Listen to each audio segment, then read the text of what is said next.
সম্পূর্ণ নতুন নিয়মে আপনার বাসাবাড়ির বিদ্যুৎ বিল কিভাবে বিকাশের মাধ্যমে আপনি নিজেই পরিশোধ করবেন, তো সেই প্রসেসটি আজকের এই ভিডিওতে দেখিয়ে দিব। তো ভিডিওটি সম্পূর্ণ দেখলে আপনি 1 মিনিটের ভিতরে আপনার বাসাবাড়ির বিদ্যুৎ বিল আপনি নিজেই পরিশোধ করে নিতে পারবেন। তো কিভাবে করতে হয় চলুন দেখিয়ে দিচ্ছি। Welcome back. তো ফার্স্ট হলে আপনাকে যে কাজটি করতে হবে, আপনার ফোনের বিকাশ অ্যাপ্লিকেশনে চলে যেতে হবে। তো আমি জাস্ট আমার ফোনে বিকাশ অ্যাপটি ওপেন করে দিচ্ছি। তো যাদের বিকাশ অ্যাপ নেই, ভিডিও ডেসক্রিপশন লিংক আছে, তো অবশ্যই লিংক থেকে ক্লিক করে অ্যাপটি ডাউনলোড করে নিতে পারেন। তো তারপর আপনি বিকাশ অ্যাপের আপনার পিন দিয়ে তারপরে বিকাশ অ্যাপে লগ ইন করবেন। আর অবশ্যই আপনি যত টাকা বিদ্যুৎ বিল দিবেন তত টাকা আপনার বিকাশ অ্যাকাউন্টে রাখবেন। তারপর এখান থেকে দেখতে পাচ্ছেন পে বিল বলে একটা অপশন আছে। তো সিম্পলি জাস্ট এখান থেকে পে বিল এই অপশনে ক্লিক করবেন। তো ক্লিক করার পর এখান থেকে ফার্স্ট অফ দেখতে পাচ্ছেন বিদ্যুৎ অপশন আছে। তো এখান থেকে বিদ্যুতে ক্লিক করে দিবেন। এরপর এখান থেকে এরকম দুটি অপশন চলে আসবে। তো এখান থেকে দেখতে পাচ্ছেন পল্লী বিদ্যুৎ প্রিপেড, পল্লী বিদ্যুৎ পোস্টপেড। তো এখান থেকে আপনি পল্লী বিদ্যুৎ পোস্টপেড, তো জাস্ট এখানে ক্লিক করতে হবে। তারপর এখান থেকে আপনার মাসটা সিলেক্ট করতে হবে, আপনি যে মাসে বিলটা দিবেন। তো আমি জাস্ট এখান থেকে এপ্রিল মাসে বিল দিব, তো এপ্রিল সিলেক্ট করে দিলাম। তারপর এখান থেকে দেখতে পাচ্ছেন SMS অ্যাকাউন্ট নাম্বার দিন। তো এখানে আপনার বিদ্যুৎ বিলের যে কাগজ দেওয়া হবে, তো সেইখানে আপনি দেখতে পাবেন উপরের দিকে আপনার গ্রাহক হিসাব নং অথবা SMS নং বলে একটা অপশন আছে।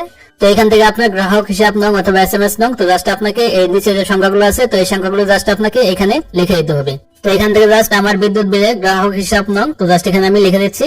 তো দেখতে পাচ্ছেন গ্রাহক হিসাব নং এটা দিয়ে দিলাম। দেওয়ার পর দেখতে পাচ্ছেন এখান থেকে পে বিল করতে এগিয়ে যান। তো জাস্ট আপনাকে এখানে ক্লিক করতে হবে। এরপর এখান থেকে ফাইনালি এরকম একটি পেজ চলে আসবে। তো এখান থেকে আপনার বিদ্যুৎ বিলটা দেখতে পাবেন। তো অবশ্যই আপনি আপনার পল্লী বিদ্যুতের যে কাগজটা দেওয়া হবে, তো সেটার সাথে মিলিয়ে দেখবেন তো এটা মিল আছে কিনা।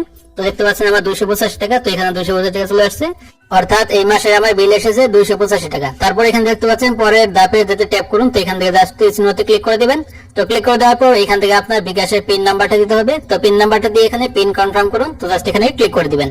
তো ক্লিক করে দেওয়ার পর তারপর এখান থেকে দেখতে পাচ্ছেন পে বিল করতে নিশ্চিত করুন। তো এখানে আপনাকে পে বিল করতে নিচের দিকে দেখতে পাচ্ছেন পে বিল করতে ট্যাপ করে ধরে রাখুন। তো জাস্ট আপনাকে এখানে আপনার ট্যাপ করে ধরে রাখতে হবে।